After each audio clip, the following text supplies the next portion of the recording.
ரத்த வங்கி முறையாக பராமரிக்கப்படாதால் ஏற்பட்ட பாதிப்புகள், அதனால் எடுக்கப்பட்ட நடவடிக்கைகள் என்ன என்பதை குறித்து தற்போது வாதித்துக் கொண்டிருக்கிறோம். அரங்கத்திலிருந்து நம்முடைய செய்தியாளர் ரகுவரன் இணைந்திருக்கிறார். ரகுவரன், மருத்துவ பணியாளர்கள் இயக்குனர் ருக்மணி சொன்ன விஷயங்கள் தான் இப்போ கேள்வியா முன்னெழுது. 2 சிறப்பு குழுக்கள் அமைக்கப்பட்டு இதற்கான ஆய்வுகள் நடைபெற்றுக் கொண்டிருப்பதாக தெரிவித்தார். யார் இந்த சிறப்பு குழுவில் இடம்பெற்றிருக்கிறார்கள்? இந்த ஆய்வு எப்போதிலிருந்து தொடங்க இருக்கிறது? எங்கெல்லாம் ஆய்வு நடத்த அவர்கள் திட்டமிட்டிருக்கிறார்கள்? அதாவது கடந்த ஆண்டு நடைபெற்ற இந்த தவறுகளுக்காக இந்த ஆண்டு ஜனவரி மாதத்தில் ஒரு குழுவானது இரத்த வங்கிகளில் பரிசோதனை மேற்கொண்டு இந்த நடவடிக்கைகள் எல்லாம் எடுத்திருக்கிறார்கள். ஆனால் பெரிய அளவிலே தவறு நடைபெற்றிருக்கிறது. 30க்கும் மேற்பட்ட ஊழியர்கள் மீது இந்த நடவடிக்கையானது பாய்ந்திருக்கிறது. அதன் அடிப்படையில் எவ்வளவு நோயாளிகள் இதனால் பாதிக்கப்பட்டிருக்கிறார்கள், அவர்கள் கண்காணிக்கப்படுகிறார்களா, தொடர்ந்து எவ்வளவு இறப்புகள் ஏற்பட்டிருக்கிறது என்பது தொடர்பாக விசாரணையை துவங்குவதற்காக விசாரணை குழு அமைக்கப்பட்டிருப்பதாக மருத்துவ பணிகள் இயக்குனர் ருக்மணி நியூஸ் 18 தமிழ்நாடுக்கு தகவலை தெரிவித்திருக்கிறார். அதன் அடிப்படையில் பார்த்தீங்கன்னா மருத்துவ கல்வி இயக்குனர், மருத்துவ பணிகள் இயக்குனர், எய்ட்ஸ் கட்டுப்பாட்டு வாரியத்தினுடைய தலைவர் தலைமையிலான இந்த குழுக்கள் எல்லாம் அமைக்கப்பட்டிருக்கின்றன. அந்த குழுக்கள் பாதிக்கப்பட்ட அந்த மருத்துவமனைகள், மருத்துவ கல்லூரி மருத்துவமனைகளில் இருக்கக்கூடிய பகுதிகளில் நேரடியாக ஆய்வுகளை மேற்கொள்ள இருக்கிறார்கள். அது மட்டும் இல்லாமல் இந்த விவகாரத்தை பொறுத்த வரைக்கும் பார்த்தீங்கன்னா நேற்று மாலையும் இன்று காலையும் சில ஆய்வுக் கூட்டங்கள் சுகாதாரத்துறை செயலாளர் தலைமையில் நடைபெற்றிருக்கின்றன. அதன் அடிப்படையில் இந்த முடிவுகள் எல்லாம் எடுக்கப்பட்டிருக்கிறது. இந்த மருத்துவ கல்வி இயக்குனர் பொறுத்த வரைக்கும் பார்த்தீங்கன்னா அவருடைய கண்ட்ரோல்ல தான் தருமபுரி மருத்துவக் கல்லூரி மருத்துவமனை வருது. அங்கதான் பெருமளவு பாதிப்புகள் ஏற்பட்டிருக்கிறது. அதனால் மருத்துவக் கல்லூரி மருத்துவமனையிலேயே இது போன்ற தவறுகள் நடைபெற்றிருப்பதனால் இது எது போன்ற சூழல் இருக்கும் என்பது தொடர்பாகவும் இந்த குழுக்கள் எல்லாம் ஆய்வு செய்யும். இந்த பகுதியில் இருக்கக்கூடிய ஆரம்ப சுகாதார நிலையத்திலிருந்து தான் இந்த புகாரானது வந்திருக்கிறது. ஆக ஆரம்ப சுகாதார அளவிலும் இந்த விசாரணைகள் துவங்குவதற்கான வாய்ப்புகள் ஏற்பட்டிருக்கிறது. ரகுவரன், அதுபோல நம்முடைய இருக்கக்கூடிய விருந்தினர் குறிப்பிட்ட ஒரு விஷயம் இந்த மருத்துவ குழுவில் எய்ம்ஸ் அதுபோல ஜிப்மர் மருத்துவமனையை சேர்ந்த மருத்துவர்கள் இடம்பெற வேண்டும் என்ற ஒரு விஷயத்தை அவர் முன்வைத்திருக்கிறார். அதுபோன்ற ஏதேனும் வாய்ப்பு இருக்கிறதா? அதுபோன்ற மருத்துவர்கள் யாரேனும் இதில் இந்த ஆய்வு குழுவில் இருக்கிறார்களா? அதாவது மருத்துவ பணிகள் இயக்குனர் தலைமையில் ஜாயிண்ட் டைரக்டர்ஸ் தலைமையிலான குழுக்கள் தான் இந்த தருமபுரி, ஓசூர், கிருஷ்ணகிரி பகுதிகள் எல்லாம் ஆய்வுகள் மேற்கொண்டு அந்த ஆய்வின் அடிப்படையில் தான் இந்த முதற்கட்ட நடவடிக்கையாக ஊழியர்கள் மீது நடவடிக்கை எடுக்கப்பட்டிருக்கிறது. இரண்டாம் கட்டமாக இயக்குனர்கள் தலைமையில் இந்த குழுக்கள் அமைக்கப்பட்டிருக்கின்றன. இந்த குழுக்கள் எல்லாம் போதிய வசதிகள் இருக்கின்றன, உபகரணங்கள் இருக்கின்றனவா, எதனால் இந்த தவறுகள் ஏற்பட்டது என்பது தொடர்பான ஆய்வுகள் எல்லாம் மேற்கொண்டு அவர்கள் ஆய்வுகளை கொடுத்த பிறகு இது போன்ற வழக்குகள் ஏதாவது நீதிமன்றங்களில் தாக்கல் செய்யப்படுகின்றனவா, அதன் அடிப்படையில் தான் மேற்கொண்டு அந்த நடவடிக்கைகள் எல்லாம் மேற்கொள்ளப்படும். முதற்கட்டமாக இது தமிழக அரசின் சார்பாக இந்த நடவடிக்கைகள் எல்லாம் மேற்கொள்ளப்பட்டிருக்கின்றன. நிச்சயமாக ரகுவரன், தொடர்ந்து பேசலாம். அதற்கு முன்பாக நேயர் ஒருவர் இணைப்பில் வந்திருக்கிறார். செல்வகுமார், டி நகர்ல இருந்து கூப்பிட்டிருக்கீங்க. வணக்கம். உங்களுடைய கருத்தா இல்ல உங்களுடைய கேள்வியோ பதிவு செய்யலாம். மேடம், என்னோட கேள்வி என்னன்னா மேடம், பொதுவாகவே அரசு மருத்துவமனைக்கு ஏழைகள் தான் வராங்க, அதிகமாக வராங்க. இப்போ இந்த பாதிக்கப்பட்டவங்களையும் பார்த்தீங்கன்னா கண்டிப்பாக ஏழையாக தான் இருப்பாங்க. ஏதோ ஒரு பணக்காரருக்கு நடந்துச்சுன்னா அவர் நேரம் கோர்ட்டு கேஸ்ன்னு போயிட்டு எதனா பண்ணியிருப்பாரு. இன்னொன்று சார்கிட்ட கொஞ்சம் பேசுனாங்களா? ஹலோ, சொல்லுங்க.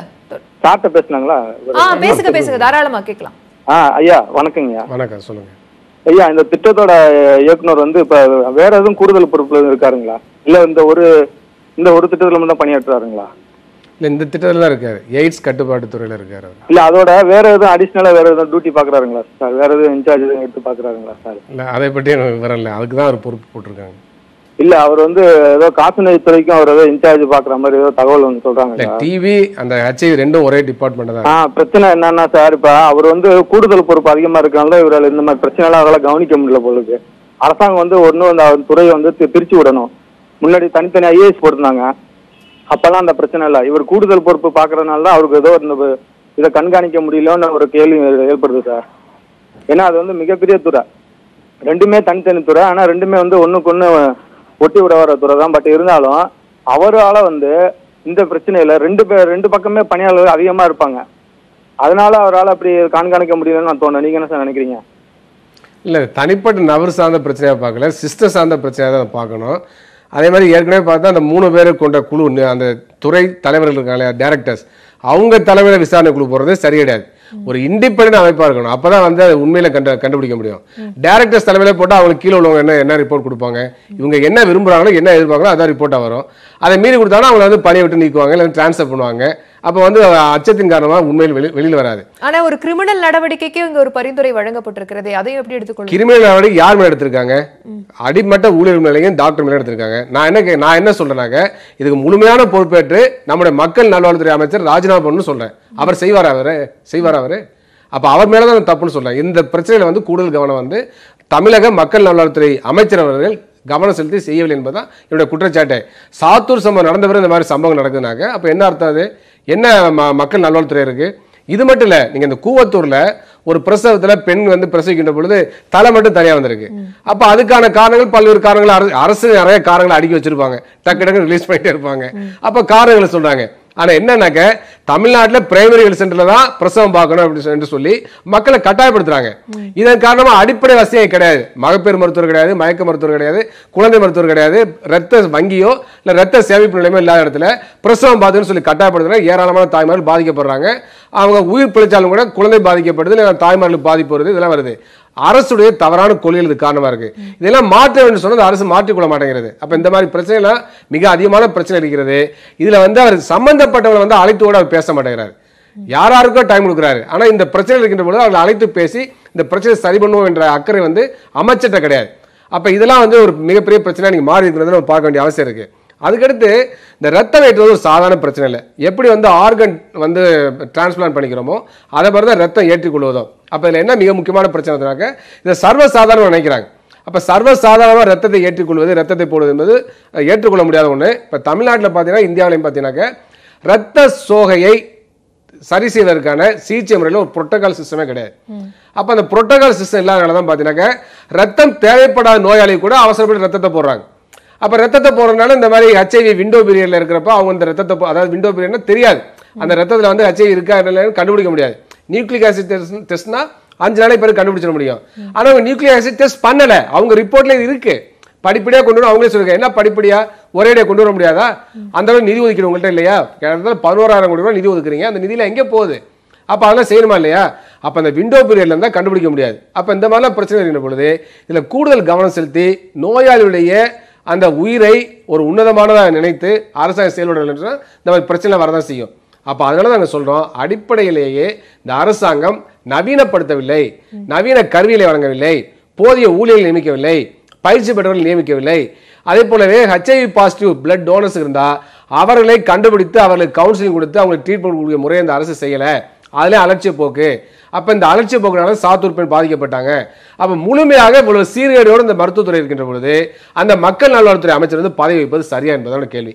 நீங்க சாதாரண டாக்டர் மேலேயும் அங்கே உள்ள ஊழியர் மேலேயும் நீங்க வந்து கிரிமினல் வழக்கு தொடரணும்னு சொல்றீங்க. இந்த அமைச்சர் மேலே யார் கிரிமினல் வழக்கு தொடர்றது?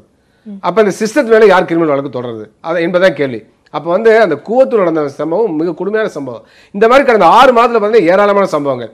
நாங்க வந்து ஒரு அதே கேள்விதான் முன்வைக்கணும்னு ஆசைப்படுறேன். இது அரசு மருத்துவமனையை இல்ல சுகாதார நிலையங்களை தேடி போவர்கள், அந்த வறுமை நிலையில் இருக்கக்கூடியவர்கள், ஏழை மக்கள் தான் அந்த இடத்துக்கு தேடி போவாங்க. அவர்கள் பாதிக்கப்பட்டிருக்கிறார்கள் என்பதை உணர்வதற்கே இது போன்ற ஏதேனும் அறிக்கைகளோ ஆய்வுகளோ தேவைப்படுது. அப்படி அவர்கள் உணரும் பட்சத்தில் அவர்கள் வெளிவந்து அதை ஒரு வழக்காக தொடர்வதற்கோ இல்லை அவர்கள் மீது நடவடிக்கை எடுப்பதற்கோ அவர்களுக்கு வாய்ப்பில்லாமல் போகிறது. இதை எப்படி பார்க்கலாம்? இல்ல உண்மையிலே வருத்தமான விஷயம். இப்போ அந்த சாத்தூர் பெண்ணுக்கு வந்து பாதிக்கப்பட்டவனுக்கு வேலை கொடுக்குறோம்னு சொன்னாங்க, வேலை கொடுக்கல. இழப்பீடு கொடுக்குறோம்னு சொன்னாங்க, இழப்பீடும் கொடுக்கல. இப்போ வந்து நீதிமன்றம், மதுரை நீதிமன்றத்தில் இருக்குது, மதுரை நீதிமன்றமே தலையிட்டு நிரந்தர வேலை கொடுக்கணும்னு சொன்னாங்க. இவங்க என்ன சொன்னாங்க, எய்ட்ஸ் கண்ட்ரோல் சொசைட்டியில் ஒரு தற்காலிக வேலை கொடுக்குறேன்னு சொன்னாங்க. நானே HIV பாதிக்கப்பட்டிருக்கேன், எனக்கு அந்த டிபார்ட்மெண்ட் ஒர்க் பண்ணுறது மாணவர்களை ஏற்றுக்கொள்ள முடியவில்லை, வேற வேலை கொடுங்கன்னு சொன்னாங்க, கொடுக்கவில்லை. அதே மாதிரி பல்வேறு அரசியல் கட்சிகள் 1 கோடி ரூபாய் கொடுக்கணும்னு சொன்னாங்க நிவாரணமா, அதையும் கொடுக்கல. அப்ப இன்னைக்கு வந்து அந்த கணவர் வந்து அந்த மனைவி விட்டு பிரிஞ்சுட்டாங்கன்னு செய்திலாம் வருது. அப்ப வந்து அரசு செய்த மிகப்பெரிய தவறின் காரணமாக ஒரு சாதாரண ஏழை பெண் பாதிக்கப்பட்டிருக்காங்க, கணவனை இழந்துட்டாங்க, அவருடைய முதல் குழந்தையை பார்க்க அனுமதிக்கல. இன்னைக்கு நீதிமன்றத்தை வர சொல்லியிருக்காங்க, ஆனால் போயிருப்பான்னு நினைக்கிறேன். அப்ப இப்படிப்பட்ட பாதிப்புகள் வருகின்ற பொழுது அரசு செய்த தவறுக்கு அரசே இழப்பீடு கொடுக்கலன்னா இதை விட கொடுமை என்ன இருக்க முடியும்?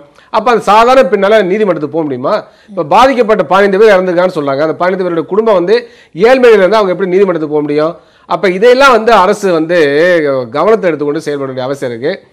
மிகப்பெரிய கவனம் தேவை. இந்த அலட்சிய போக்கு என்பது முற்றிலும் தவிர்க்கப்பட வேண்டிய ஒரு மிக முக்கியமான விஷயம். தொடர்ந்து பேசலாம். அதற்கு முன்பாக பூவிழி விழுப்புரத்திலிருந்து அழைத்திருக்கிறீர்கள். உங்களுடைய கருத்து அல்லது உங்களுடைய கேள்வியை பதிவு செய்யலாம். பூவிழி, வணக்கம். வணக்கம் மேடம், பேசுங்க, தொடர்ந்து பேசலாம். மேம் நானும் வந்து ஒரு லேப் டெக்னீஷியன் தான் மேம். இதுக்கு முன்னாடி ஒருத்தவங்க வந்து பேசுனாங்க மேம்.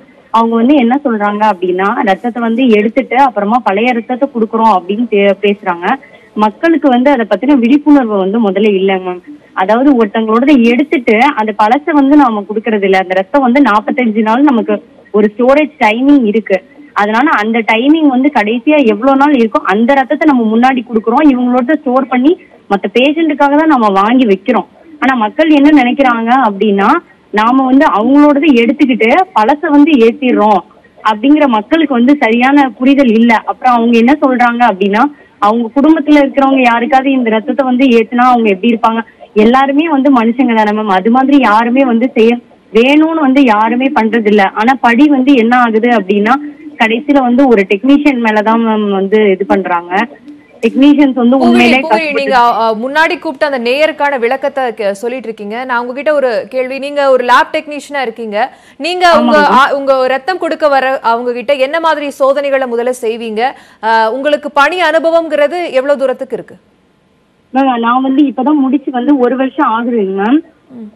எனக்கு வந்து பணி அனுபவம் 1 வருஷம் தான் இருக்கு. ஆனா எனக்கு தெரிஞ்சு பேசிக்கா வந்து பேஷண்ட் கிட்ட நாங்க எல்லா கொஸ்டினையும் வந்து கேட்போம் மேம். அவங்க வந்து கடைசியா என்னென்ன பிரச்சனை அவங்களுக்கு வந்திருக்கு, அவங்க வெயிட் எவ்வளவு இருக்காங்க, அவங்களோட ரத்த அளவு எவ்வளவு இருக்கு, இதுக்கு முன்னாடி அவங்களுக்கு வந்து அந்த ப்ராப்ளம் இருக்கா அப்படின்னு நாங்க வந்து டெஸ்ட் பண்ணிட்டு தான் கண்டிப்பா போடுறோம் மேம். எந்த ஒரு பேஷண்ட்டுக்குமே டெஸ்ட் பண்ணாம அலட்சியத்தால வந்து ரத்தம் ஏத்துறதே கிடையாது மேம். அது பிளட் பேங்க்ல வந்து அந்த மாதிரி நடக்குதுன்னு சொல்றது வந்து ரொம்ப வந்து மக்களுக்கு வந்து தெரியல. அது என்ன அப்படியா கேர்லெஸ்ஸா பண்ணுவாங்கன்னு மக்கள் நினைக்கிறாங்க. ஆனா அந்த மாதிரி கிடையவே கிடையாது மேம். ஏன்னா அவங்களும் வந்து மனுஷங்க தானே. ஒரு உயிரை வந்து இது பண்ணணும்னு யாருமே நினைக்க மாட்டாங்க. ஆனா டெக்னீஷியன்ஸ் மேல ஒரு தப்பான ஒரு இது வந்து பரவிட்டு இருக்கு. நன்றி பூவிழி. இணைப்பில் வந்து உங்களுடைய கருத்துக்களை பகிர்ந்து கொண்டமைக்கு. அவங்க ஒரு லேப் டெக்னீஷியனா அவங்க தரப்ப சொல்றாங்க. சரியான சிகிச்சைகள் அல்லது அதற்கான ஆய்வுகள் செய்யப்பட்டு தான் அந்த ரத்தம் எடுக்கும் அப்படிங்கிற ஒரு விஷயத்த சொல்றாங்க. அதுபோல அவர்களுடைய பணி அனுபவம் அப்படிங்கிறது அனுபவம் மிகுந்த லேப் டெக்னீஷியன் தான் அமர்த்தப்படுவார்கள். அவர்களுக்கு தெரியும் அடிப்படையில் என்ன செய்ய வேண்டும் அப்படின்னு. அதை தாண்டி ஒரு தனிநபர் மீது விழிப்புணர்வு இல்லாமல் குற்றம் வைக்கப்படுகிறது அப்படிங்கிற ஒரு விஷயத்தையும் சொல்றாங்க. இல்ல முழுமையா அந்த பிரச்சனை அப்படி பார்க்க வேண்டியதில்லை, பார்க்க முடியாது. இப்போ வந்து என்னுடைய உறவினர் இல்லைன்னா என்னுடைய சகோதரி எனக்கு ரத்தம் கொடுக்குறானாக்கா எனக்கு நம்பிக்கை இருக்கும். அவங்கள்ட்ட இந்த மாதிரி இதெல்லாம் வரதுக்கு வாய்ப்பு இல்லை அப்படின்னு ஒரு நம்பிக்கை இருக்கும். அவங்களுடைய இதை பற்றி அவங்களுக்கு தெரியுது. அப்போ அவ்வாறு இருக்கின்ற பொழுது அந்த கொடுக்கக்கூடிய ரத்தத்தில் வந்து பிரச்சனைனா அந்த ரத்தத்தையே நோயாளி கொடுக்குறது நல்லது. சில நேரங்களில் வந்து என்ன பண்ணாங்கன்னா வந்து அந்த உறவினுடைய ரத்தம் அவங்களுக்கு சேராத சமயத்தில் அதை வாங்கி வச்சுக்கிட்டு வேற ஒரு ரத்தத்தை கொடுக்குறாங்க. அப்போ வந்து ரத்த வங்கியில் என்ன ஒரு கொள்கை கடைபிடிக்கலாம்னாக்க, உறவினுடைய ரத்தம் சேர்மானால் அந்த ரத்தத்தை கொடுப்பது நல்லது. ஏன்னா அவங்களுக்கு ஒரு மன அளவில் ஒரு திருப்தி இருக்குங்கிறத நம்ம பார்க்க வேண்டிய அவசியம் இருக்குது. ஒரு லார்ஜ் எக்ஸ்டென்ட்க்கு அதை அப்படி பார்க்க முடியுமா? ஏன்னா தேவைங்கிறது இல்லை, அதை பார்க்கணும். அதை பார்க்காம வரட்டுத்தனமாக தான் இருப்பேன். உங்கள் பிளட் தான் வாங்கி வச்சுங்க, வேற ரத்தத்தை தான் போடுவேன்னு நீங்கள் நினைக்கிறீங்க. அது ஏன் அப்படி எதிராக செயல்படணும்? அந்த மாதிரி எதிராக செயல்படணும் அவசியமே கிடையாது. அப்போ வந்து ஒரு உறவினர் ரத்தம் கொடுக்குறாருன்னா அந்த ரத்தத்தை கொடுக்கறதுக்கான முயற்சியில் பண்ணுங்க. அதை ஏற்றுக்கொள்ளாத நிலை இருக்கின்ற பொழுது அந்த ரத்தத்தை வச்சுட்டு வேற ரத்தத்தை கொடுக்கலாம். அதில் மாற்றுக்கிறது கிடையாது. அதே போல அரசாங்கம் என்ன சொல்றது, எக்ஸ்பைரி டேட் போடுறாங்க. எக்ஸ்பைரி டேட்டு போகிற இந்த தர்மபுரி மற்ற விஷயங்கள் என்ன சொல்கிறாங்கன்னாக்க, எக்ஸ்பைரி டேட்டுக்கு முன்னாடி 1 வாரத்துக்கு முன்னாடி நீங்கள் ரத்தத்தை கொடுத்துருங்க, அதுக்கு பின்னால் நீங்கள் வந்து கொடுக்காதீங்க, எக்ஸ்பைரி டேட் வரை வெயிட் பண்ணாங்கன்னு சொல்லுங்க. அப்புறம் எக்ஸ்பைரி டேட் ஒன்று போடுறீங்க. அப்போ இந்த மாதிரி ஏராளமான குளறுபடியில் அரசுடைய கொள்கைகள் இருக்குது.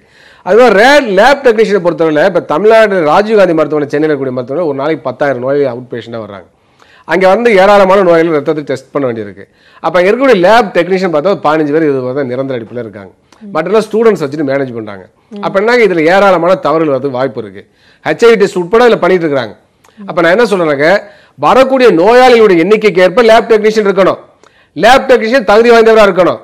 அப்ப அதெல்லாம் வந்து உருவாக்க வேண்டிய அவசியம் இருக்கு. நமக்கு அதெல்லாம் வந்து காம்ப்ரமைஸ் பண்ண முடியாது. முக்கியமான ஒரு விஷயம் சொல்லியிருக்கீங்க. அதாவது முதல்ல எந்த ஒரு சிகிச்சைனாலும் அடிப்படையில ரத்த பரிசோதனைங்கிறது மிக அடிப்படையில செய்யக்கூட அந்த விஷயம். அதுல இவ்வளவு நோயாளிகள் வரக்கூடிய இடத்துல 15 பேர், அதாவது ஒரு விழுக்காடுங்கிறது ரொம்ப குறைவா இருக்கு. சோ இந்த இவர்களும் ஒப்பந்த அடிப்படையில தான் அங்க வேலை செய்யறாங்களா? அவங்களுடைய ஒப்பந்த அடிப்படையில் இருக்காங்க. இப்ப ராஜீவ்காந்தி மருத்துவமனை 15 பேர் நம்ம தான் நிரந்தர அடிப்படையில் இருக்காங்க. அப்புறம் வந்து டிபார்ட்மெண்ட்டே கான்ட்ராக்ட்ல எல்லாம் போட்டுக்கிறாங்க. அப்படிப்பட்ட முறைகள்லாம் இருக்கிறது. அதில் என்ன சொல்ல வரேன்னாக்க, இன்றைக்கு உள்ள நோயாளியுடைய எண்ணிக்கைக்கு ஏற்ப அரசு மருத்துவமனையில் லேப் டெக்னீஷியன் கிடையாது, லேப் வசதியே கிடையாது. அப்போ இந்த லட்சணத்தில் என்ன பண்ணுறாங்கனாக்க, பிரைமரி ஹெல்த் சென்டரில் உள்ள லேப் எல்லாம் க்ளோஸ் பண்ணிட்டு வட்டார அளவில் மட்டுமே ஹைடெக் லேப் உருவாக்க போகிறோம் அப்படின்னு சொல்லி அரசு அறிவிச்சிருக்கு. அதுக்கு ஏறத்தாழ 260 கோடி நிதி ஒதுக்கீடு பண்ணியிருக்காங்க. இப்போ அரசாங்கமே இதை அறிவித்து விட்டார்கள். அப்போ என்ன பண்ண போகிறாங்க, பிரைமரி ஹெல்த் சென்டர் லேப் இருக்காது. அங்கே கலெக்ட் ஆகக்கூடிய சாம்பிள்லாம் ஒரு 2 வீலரில் அந்த லேப் டெக்னீஷியன் கொண்டு போய் வட்டார பிஎஸ்சியில் கொடுப்பாங்க. அவங்க பரிசோதனை பண்ணி உடனே வந்து அவங்க நெட் மூலமாக அவங்க வந்து அந்த பிரைமரி ஹெல்த் சென்டர் கொடுப்பாங்க. இதுவும் மிகப்பெரிய முறையீட்டை எதிர்காலத்தில் உருவாக்க போகுது. அப்போ 30,000 மக்கள் தொகை பிஎஸ்சி இருக்கு. அந்த பிரைமரி ஹெல்த் சென்டர் உள்ள லேபை நீங்கள் மூடுறீங்க. அந்த லேபை ஹைடெக்காக மாற்ற வேண்டியதுன்னு அரசுடைய கடமை. அப்போ அரசாங்கம் என்ன பண்ணுதுன்னா அந்த வட்டார மருத்துவமனையில் இருக்கக்கூடிய இதில் வந்து லேபை தனியாட்ட கொடுத்துட்டு அரசு மருத்துவமனை லேபே வேண்டாம் என்ற நிலையை அவங்க உருவாக்குறாங்க. அப்போ இந்த மாதிரியான கொள்கைகள் தான் பல்வேறு சிக்கலை உருவாக்குது. அதே மாதிரி தேசிய நலக்குழு 2017 ஒரு கொள்கையை வந்து மத்திய அரசு அறிவித்தது. அது என்ன சொல்றாங்க, எல்லா லேப் டெஸ்டையும் அவுட் சோர்சிங் பண்ணுங்கன்னு சொல்றாங்க. அப்ப அரசு மருத்துவர்கள் புதிய லேப் டெக்னீஷியன் உருவாக்க மாட்டேங்கிறாங்க, நியமிக்க மாட்டேங்கிறாங்க, லேபே உருவாக்க மாட்டேங்கிறாங்க. அரசு மருத்துவர் நோயாளி அட்மிட் ஆனா உடனே ஒரு லேப் பிரைவேட் லேபுக்கு ஃபோன் பண்றாங்க. அவங்க வந்து கான்ட்ராக்ட் போட்டுக்கிறாங்க, வந்து ரத்தத்தை எடுத்து போய் டெஸ்ட் பண்ணி ரிப்போர்ட்டை கொடுக்குறாங்க. அப்ப நோயாளியே காசு கொடுக்க வேண்டியிருக்கு, இல்லைன்னா ஹெல்த் இன்சூரன்ஸ் காசு கொடுக்க வேண்டியிருக்கு. அப்ப அரசுடைய கொள்கையில மாற்றம் இல்லாமல் சாதாரண மக்களுக்கு தரமான ரத்த பரிசோதனை சேவையும் கிடைக்காது, ரத்த வங்கியில ஒரு சேவையான தரமான சேவையும் கிடைக்காது என்பதுதான் கருத்து. சரி சார், தொடர்ந்து பேசலாம். அதற்கு முன்பாக ஒரு நேயர் ஒருவர் இணைப்பில் வந்திருக்கார். அழகேசன் திருச்சியிலிருந்து கூப்பிட்டிருக்கீங்க. வணக்கம் அழகேசன், உங்களுடைய கருத்து என்ன?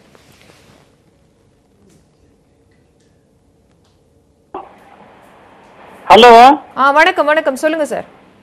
அழகப்பன் திருச்சியில இருந்து. இது கம்ப்ளீட்டா முழுக்க அலட்சியம் தான் காரணம். முழுக்க அலட்சியம் தான் காரணம். பாத்தீங்கன்னா இதுக்கெல்லாம் ஏழைகள் தான் ரொம்ப வர்றாங்க. வசதி படைச்சவங்க யாருமே இந்த மாதிரி அரசு மருத்துவமனை நாடி வர்றதில்ல. ஆனா பாவம் இவ்வளவு பெரிய தவறுகள் நிறைய நடக்குது. இது காரணம் பாத்தீங்கன்னா அட்வான்ஸ் மிஷினரி எல்லாம் வந்து நிறைய புட்டப் பண்ணி தொடர்ந்து ஃபாலோ பண்ணி இதை கண்காணிக்கிறதுக்கு வந்து 365 நாளும் 24 மணி நேரமும் இதை ஃபாலோ பண்றதுக்கு வந்து ஐஏஎஸ் எல்லாம் தனியா ஒரு 10 பேர் நியமிச்சு அவங்களை தொடர்ந்து வந்து பீரியடிக்கெல்லாம் மானிட்டர் பண்ண சொல்லணும். டெய்லியும் வந்து சாயந்தரம் ப்ராக்ரஸ் கையெழுத்து போட சொல்லணும் ரெஜிஸ்டர்ஸ்ல. பிளட் ஏற்றுறதுக்கு சம்பந்தப்பட்ட டாக்டர் வந்து சைன் பண்ணி அதை சர்டிபிகேட் பண்ணி தான் பிளட் எடுத்துட்டு போகணும். பேஷண்ட்டுக்கு ஏற்றுறதுக்கு முன்னாடி டாக்டர் தான் அதுக்கு முழு பொறுப்பு. இதை வந்து தொடர்ந்து மெயின்டைன் பண்ணான்னு சொல்லி சொன்னா தவறுகள் எல்லாம் முழுக்க குறையும். நன்றி அழகப்பன், இணைப்பில் வந்து உங்களுடைய கருத்துக்களை பகிர்ந்து கொண்டமைக்கு. அவரும் அலட்சியம் தான் இதற்கு ஒரு மிக முக்கிய காரணம் அப்படிங்கிற விஷயத்த சொல்றாரு. ஆனா பல்வேறு விஷயங்கள் நாம் ஆராய வேண்டி இருக்கிறது, பல்வேறு கேள்விகள் நம் முன்னாடி எழுது, விவாதிக்கலாம் ஒரு சிறிய இடைவேளைக்கு பிறகு.